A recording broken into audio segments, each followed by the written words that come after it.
All right. So, again, if you didn't see enough, I'm Jared. There's another picture of me. And I help people basically gain weight, lose fat gain muscle, not gain weight, gain muscle, lose fat through diet, exercise, and data. So why should you trust this guy? That is the only proof of me working at Dexcom. That is the only picture of me in the office that's during a Halloween party. Well, here's why. As you can already tell for the 14th time, my name is Jared. And I was a semi-professional soccer athlete. I also was a biomedical and mechanical engineer. I was a design engineer and product lead in the medical device space. And at this company, if you guys don't know, called Dexcom. They were one of the leading medical device manufacturers of continuous glucose monitors in the world, where I worked on the G6 and G7 continuous glucose monitors. And then I ended my time there as a product lead working on new analytes and new applications. That's basically a nice fancy way of saying how do we use glucose monitors for people that don't just have type 1 diabetes and anything that's not just glucose. How can we sense anything that's not just glucose? Those are new analytes. Also, I'm going to take my jacket off because why not show off the glucose monitor on the back of my arm? Because, by the way, I also have type 1 diabetes. Bang, there you go. I wear a glucose monitor. Shout out Dexcom for keeping me alive.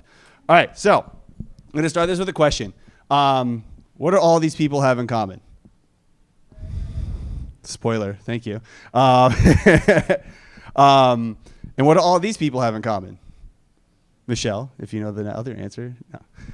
No. They all wear glucose monitors. And obviously half of them, the ones in the beginning, are diabetic. But the ones that don't have diabetes that are wearing glucose monitors caught on to something obviously pretty interesting, is that you can learn a lot about your health and what's going on inside your body by wearing a glucose monitor. And that's unfortunately because 1/3 of the United States is pre-diabetic, which is, I don't do public math, but that's a lot of people. So that corresponds to also 38 million people in the United States having type 2 diabetes, which means 1 in 10 people in the United States have type 2 diabetes, and 1 in 5 of those don't even know they have it. So if you also didn't know, that working at a desk job also increases your risk of developing diabetes by 22%. So being locked in and increasing shareholder value could also increase your risk for diabetes. Not fun. They were catching on to something. But something cool happened. About 402 days, actually not about, I did the math right before this. It is exactly 402 days ago, the FDA decided to clear glucose monitors to be used and sold over the counter. So people that aren't just like me or anyone else in this crowd that has type 1 diabetes can use a glucose monitor without a prescription. And these are the two main leading brands. One is Stelo by Dexcom, and the other one is Lingo by Abbott. Those are the two biggest medical device manufacturers in the world for glucose monitors. So, question for you guys. Has anyone here, raise a hand, have you worn a glucose monitor before? If you have diabetes, put your hand down. Wink, wink. Oh, wow, that's a lot of people. Okay, so if you have worn a glucose monitor before, or if you think about wearing one, I have a bad feeling that you're not going to know what to do with that data once you actually do it. But everyone seems to be super interested in that. And the reason why I have Sam Altman up there is because I have a bad feeling that ChatGPT can only get you so far. So that's why we're here today, to show you how to get the most out of using a glucose monitor if you wanted to try one out, or understand more about your body and what's going on inside of it. So in the next 30 minutes, I'm basically going to tell you guys how a glucose monitor works very fast, why glucose matters and why you should know what your glucose levels are, and 2 stories about how I've worked with friends and family to help improve their A1C and energy levels using glucose monitors, how not to use a CGM, and the top 4 things you should look out for when you're trying a glucose monitor out, practical tools and tricks and principles that I call them to keep your glucose levels low and answer any of your questions. I'm going to try to go through this so we have enough time so where you guys can basically keep it open-ended. If you have questions, if you're like, really want to know about something about glucose monitors or what if that, now's your time to ask. I love talking about this stuff. I'll also be here after. So with that, let's keep tangoing. Let's do it. So I'm about to give you 15 years of biochemistry, electrical engineering, and millions of dollars in about 20 seconds. So how does a glucose monitor work? So if you look at the left, there is this nice little electrode that is inserted under your skin. It is not in your blood vessels or anything like that. It is called subcutaneously inserted. It basically is below the skin, and it measures your interstitial blood glucose levels. So you can see on the right, there's this little diagram that shows that you have your blood glucose, and there's your interstitial blood glucose levels, and that's what it's actually measuring. For context, your interstitial glucose levels is actually 15 minutes behind your actual blood glucose levels. So when you're measuring your interstitial glucose levels, it's actually 15 minutes behind your true glucose levels. And the way it does that is basically there's this little electrode at the end of this sensor wire that's inside of you. And no, it's not a needle. It's a very flexible sensor wire. I can pass these around if you guys are interested. This is what the sensor wire looks like. Can anyone see this? No, yeah, because it's really small. But you can see how small they are. Here, let's start here. Bang. And over here on the left. Here you go. Those are glucose monitors. Those are the Dexcom G7s. Those are how small the sensor wires are. But at the end of that, again, is millions and millions of dollars of research. That basically, there's an enzymatic reaction going on at the end of that sensor wire that based off the electrical current that is being sent back up that wire, it can help that sensor estimate your glucose levels. That was not 15 seconds, that was more like 2 minutes, but there you go. You just got 15 years of biochemistry and research. Okay, so why does glucose matter? Well, it's basically because it's one of your body's two main sources of energy. And you can either, create energy or use energy through glucose, also known as carbs when you eat it, or fat.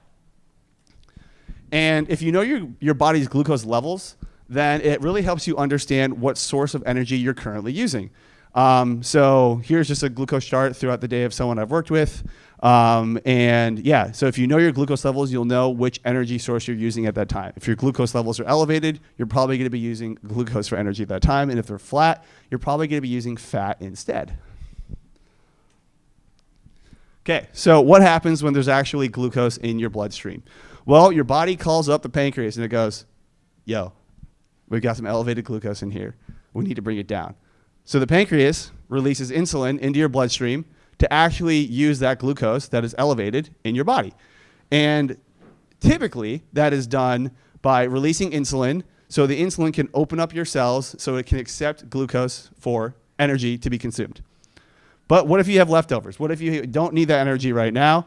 Then it's stored for later. It's stored for later as glycogen around your liver if you need it for, like, let's say, high intensity activity. But what if there's still more left over? That's when your body decides to store that glucose using insulin as fat.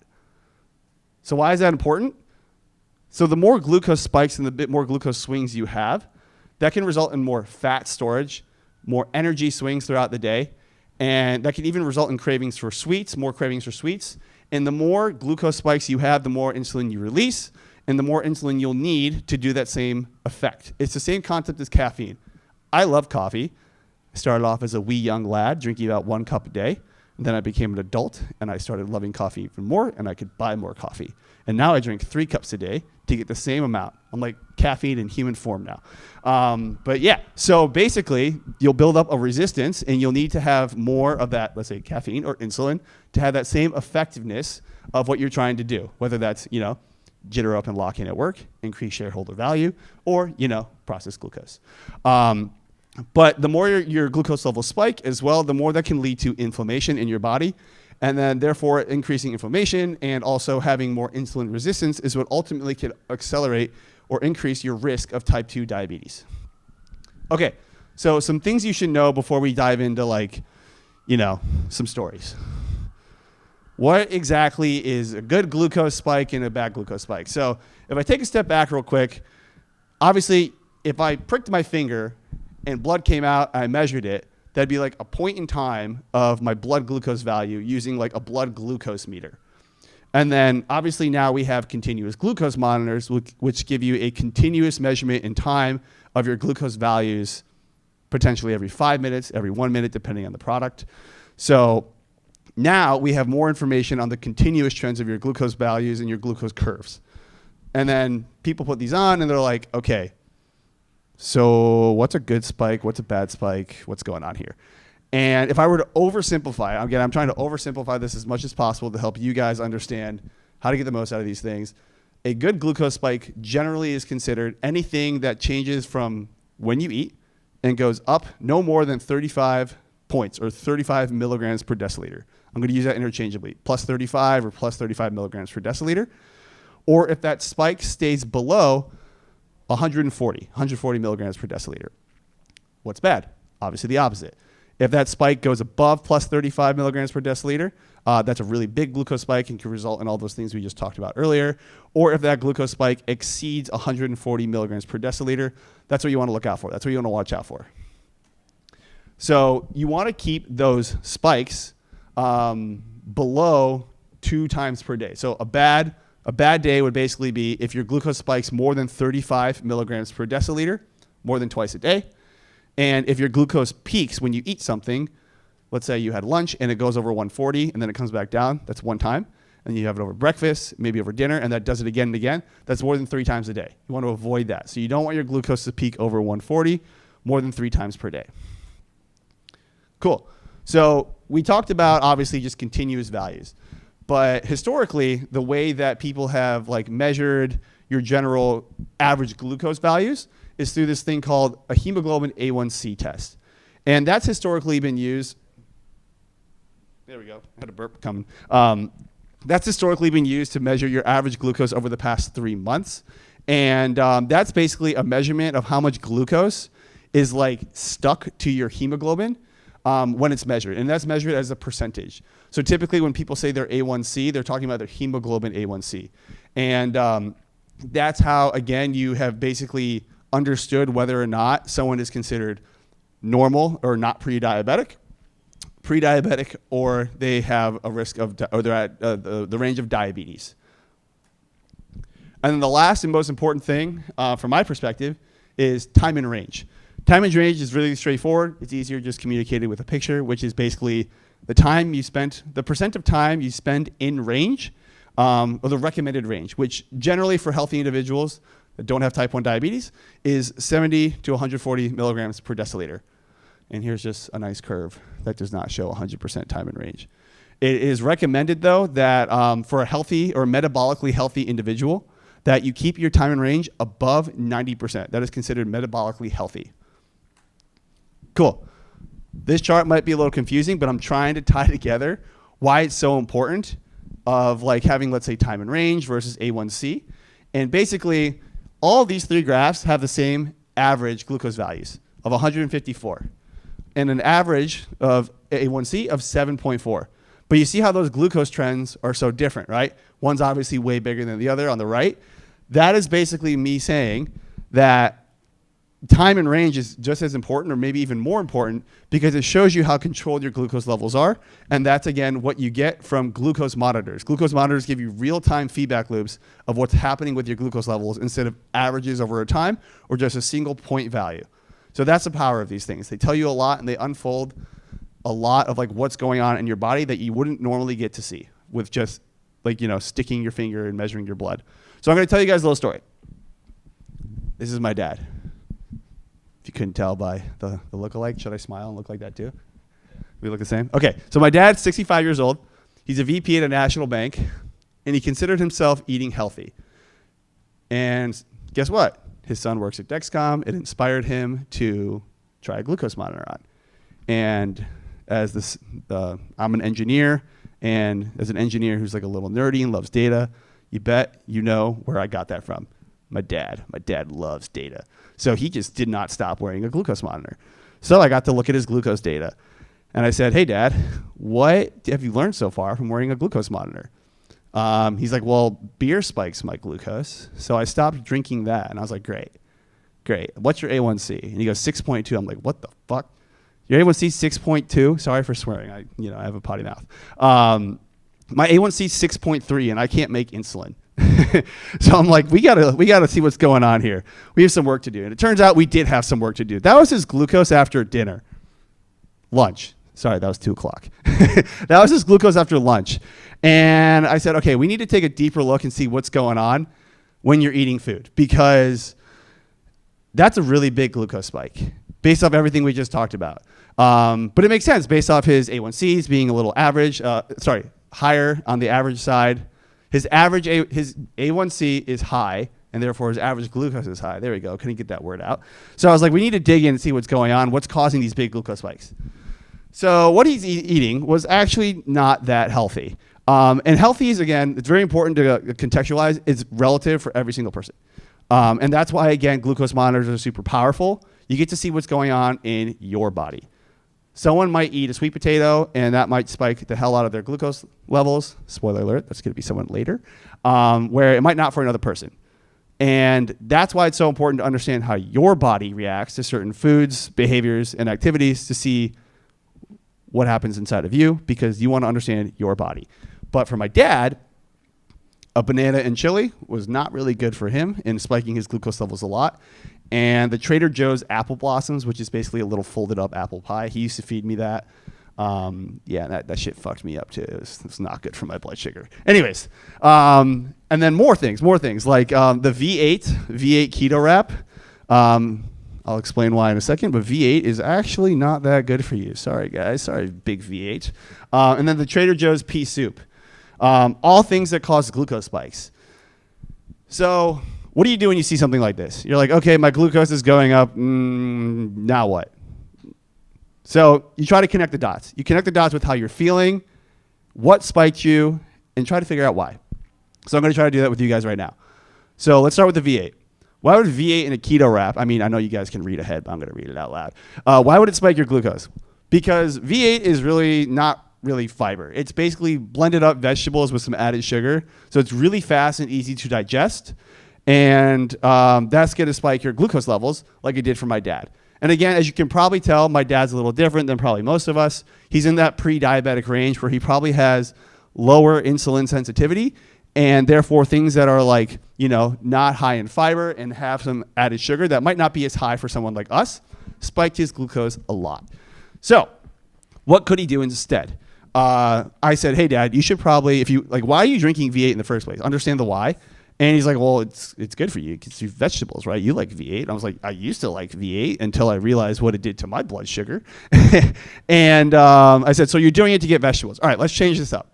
Let's, instead of having like blended vegetable smoothies, let's have whole vegetables, whole foods, and see how that actually, you can still get all the vitamins and nutrients that you're trying to get, but, it has more fiber. It slows down the digestion of those sugars and those carbs.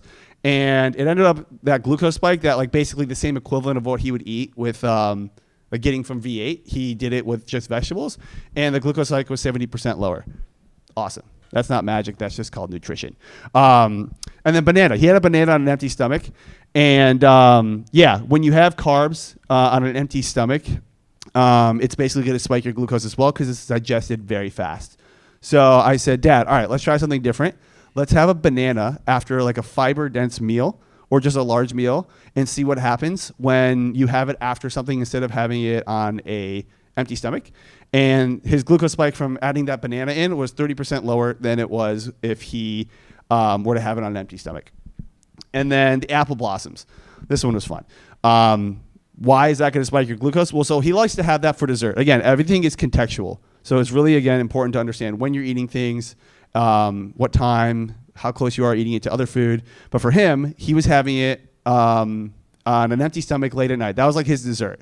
My dad, I remember when I was growing up, he has dinner at like 9 o'clock at night, and it sent me fucking crazy. I was like, dude, we need to eat dinner at like 7, 6:30. I'm like, I can't do this. I need to go to bed in like an hour. But for some reason, he was a late night snacker and also a late night dinner eater. So he would have the apple blossom at like 11 o'clock at night on an empty stomach after dinner. And if anyone doesn't know this, your insulin sensitivity is actually the lowest late at night.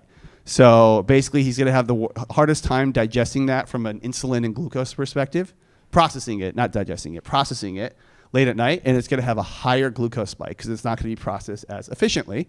And he had it on an empty stomach. So instead, I was like, hey, let's have this. Instead of like saying, hey, Dad, you got to stop eating apple blossoms. Let's try to lower that glucose spike by pairing it with something closer to a fiber and protein dense meal. And we put it with a large chicken salad, which was like, a shit ton of fiber and a lot of protein. And it decreases glucose spike by 43%. And I was like, cool.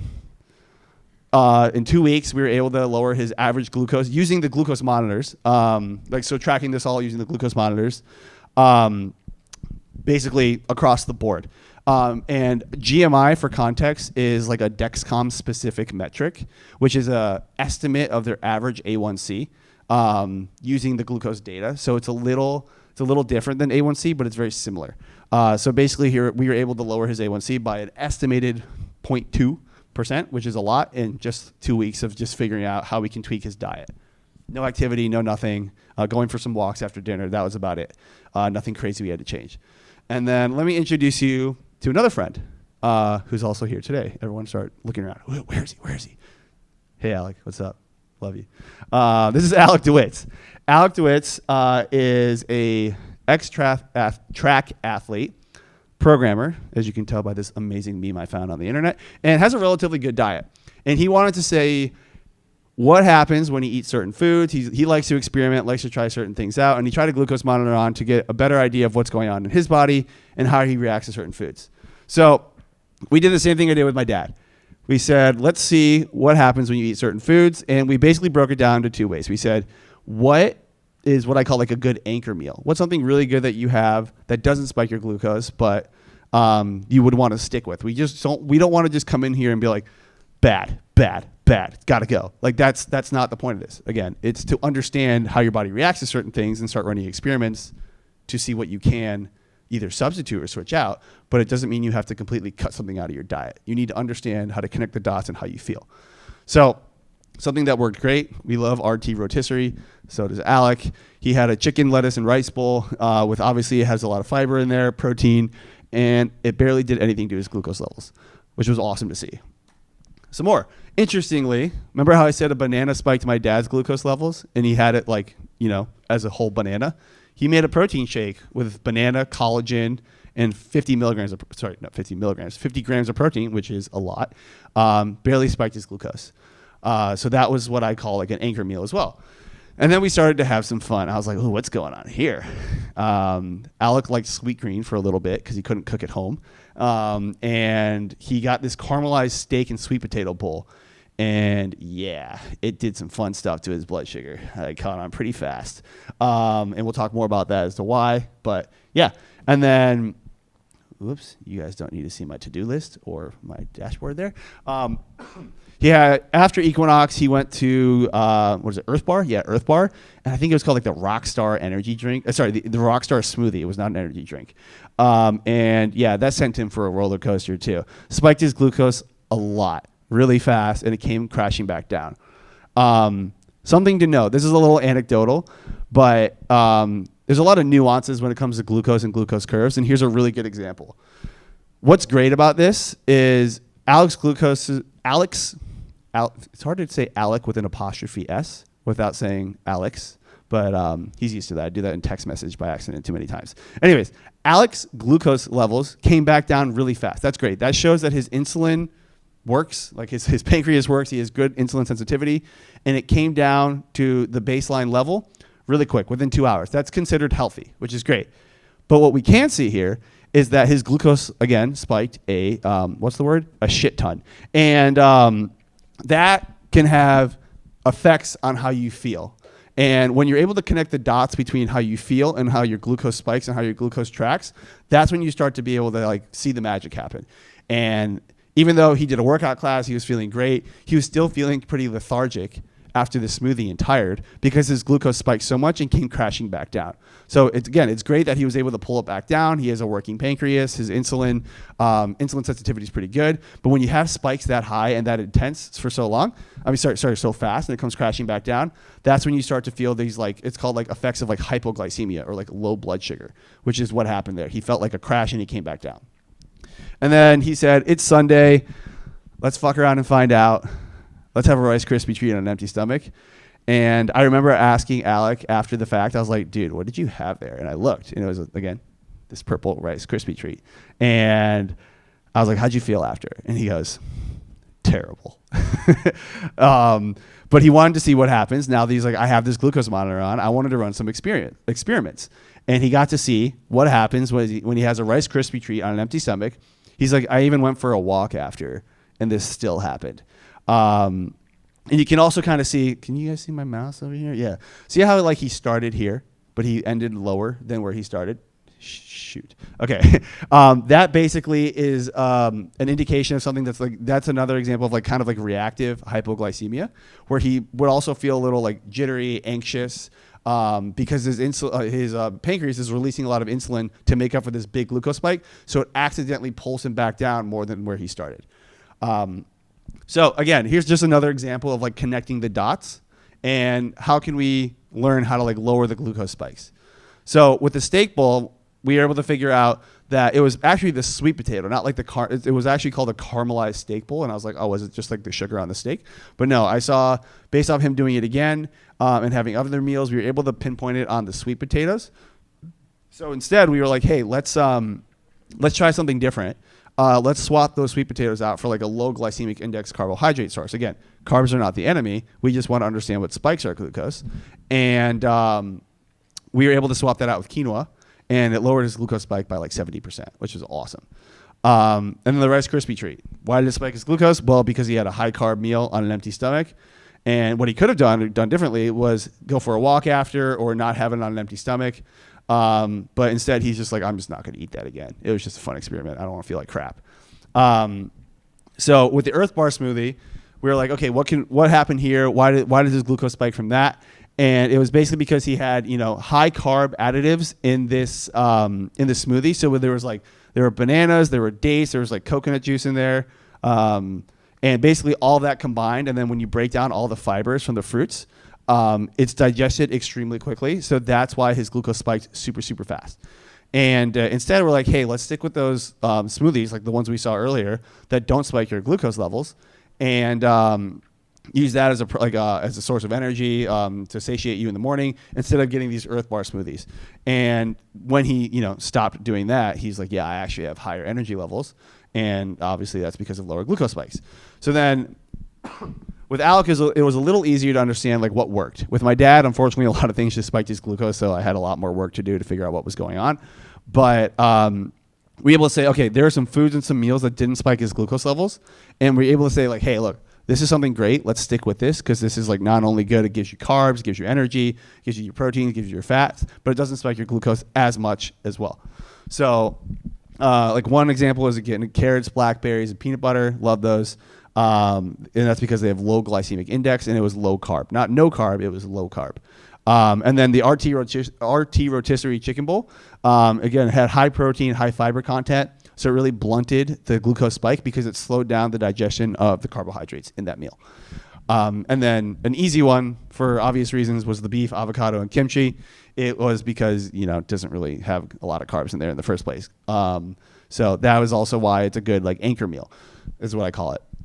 Avocados do have carbs in there, which is like totally fine, but they're also great sources of healthy fats. And they're probably one of my favorite things to incorporate in most of my meals for that exact reason. So as a result, from learning how to lower his glucose spikes, he turned most of his glucose data into something that looks like this, which improved his sleep. He told me, I was like, hey, so how's it going? And he sent me this like really long text message, and I tried to turn it into like 4 bullet points. I still have it. I looked back in our text messages, like I had to scroll back into like March. But he's like, yeah, I'm basically sleeping better. I'm waking up with more energy, feeling energized. I being him, cut out caffeine for that period of time. He's like, I just don't feel like I need it. Lost about 8 pounds in about 10 to 14 days. And he wasn't really craving sweets anymore. But this is where things get fun. Alec, like a lot of people, looks at the glucose data and he goes, I want these spikes to be flat. And I'm like, all right, hold on. Hold your horses. So we need to also call something out that's really important. How not to use a glucose monitor. Because that's probably one of the most important things about like what we're talking about right now is like, yes, like you can see your glucose spikes, you can see them go up, but glucose spikes aren't bad. Again, it's being able to connect the dots that's really important. So we don't want you to obsess over every single spike. We don't want that. We want you to take a step back and understand how can you connect the dots to understand what spikes your glucose and what trends and what foods actually cause that to happen. So the goal is not to have a complete flat line. That's called keto diet. I think carbs are a very important part of your diet. It's understanding how to incorporate those in a healthy way and that works for you to, again, flatten the intensity and the spikes of those glucose curves.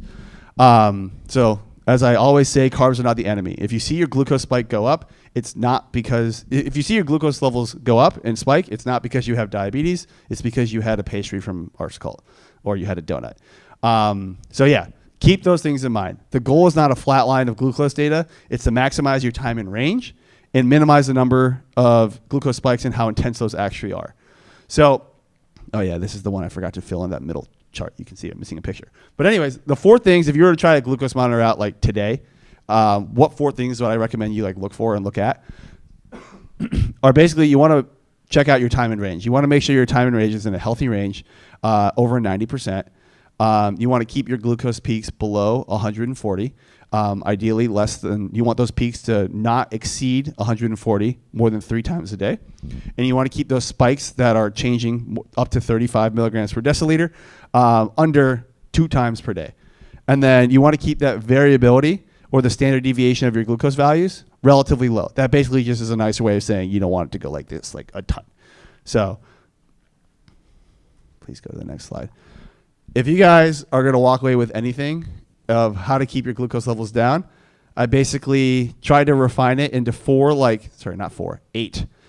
like simple tips and principles that I say, like, I try to stick by when telling anyone, like, what can you walk away with to keep your glucose levels low if that's what you want to optimize for. Number 1, my favorite thing, food order eating. I have a favorite saying. It's called clog the pipes. Basically, you want to slow down the digestion by eating fiber and protein before your carbohydrate rich like portions of your food to slow down that digestion and lower the glucose spike. So I always recommend fiber and protein first to slow down that carbohydrate absorption to lower the glucose spike. If you do have a carb heavy meal, do a 10 to 15 minute walk after that carb heavy meal. That really helps with speeding up the absorption using your cells and your muscles of the carbs and the glucose in your bloodstream. And then if you're going to have a sweet, I don't say like sweets and carbs are the enemy. Save them for dessert. Save them for the end of your meal so it's digested slower and it doesn't spike your glucose as hard, and you ultimately be having lower glucose spikes and feeling better after that. And again, avoiding those sweets or those desserts on an empty stomach. Prioritizing whole foods over processed foods and processed snacks. That's probably what's going to spike your glucose the most. I still cave sometimes and have like snacks and have things that are processed, and I just watch my blood sugar go up and I'm like, God damn it. But it tastes good. So that's why they win. But when you can, prioritize whole food over processed snacks, and your glucose will be your glucose spike will be a lot lower because it's digested slower. Avoiding late night carbs. Again, because your insulin sensitivity is the lowest at night. So it's probably going to result in a higher glucose spike closer to bed. So you also want to bias those carbs like at least further away from when you go to sleep. Again, I'm not saying don't have carbs like for dinner. That's not what I'm saying. But it's easier to process those carbs in the afternoon around lunchtime, or having a lower carb meal for dinner because of that insulin sensitivity. Prioritize morning exercise. For me, that's like one thing I see every single time I work out in the morning. My glucose levels are like flat the rest of the day. Because basically it kind of primes your body to be like more sensitive to insulin for the rest of the day. So that's why I love lifting weights in the morning. I used to hate lifting weights in the morning. Then I moved to California from Ohio, and my buddy goes, you're going to want to make friends here, and you're going to want to go to happy hours at 5:30 p.m. And if you prioritize the gym, you're going to have no friends. And I hated working out in the morning, but I did it. And then I just became hooked, and I was like, well, it also helps me like do stuff after work, but also look, my glucose levels are like way better now. So now I just swear by it. And then lastly, build more muscle for that exact reason. Now you guys can take your pictures. I see you guys taking pictures every time. This is the last bullet point. But yeah, the reason why I say this is I found, again, personally from my experience and everyone I've worked with, this is like the biggest lever that you have control over to, I don't want to use the word modulate, but like improve your glucose levels and your insulin sensitivity. And that's because your muscles are basically the biggest sponge in your body for glucose. So the more you have of that you can control that. You just lift heavy weights, build more muscle, and your body will naturally absorb glucose more and faster. So that's what I found to be the biggest lever for me personally, and generally overall, to help you keep your glucose levels down as a whole. And then also, if you have more fat, I'm just doing random spitball like scientific facts, so like they're very off the cuff. But the more fat you have in your body, actually, the harder it is to process glucose, and it increases your insulin resistance. So they kind of come hand in hand. So if anyone wants a glucose monitor starter guide, if you're like, hey, I want to try one of these bad boys out, and I want to implement everything I just learned in the last 30 minutes when Jared just flew by this, I'm dropping a free guide. And if you want that, basically it's going to take you to a tally form, and you're just going to drop your email in, and I'm going to send it to you when that goes live on Monday, if I can finish it in time. But yeah, that is it for me. Thanks to the Frontier Tower for having me here, and Stedman for getting me out here, and again, taking the time out of your day to listen to me talk about my favorite thing, and the thing that literally is 24/7 in my life, and that's glucose and glucose monitors. So ask me anything.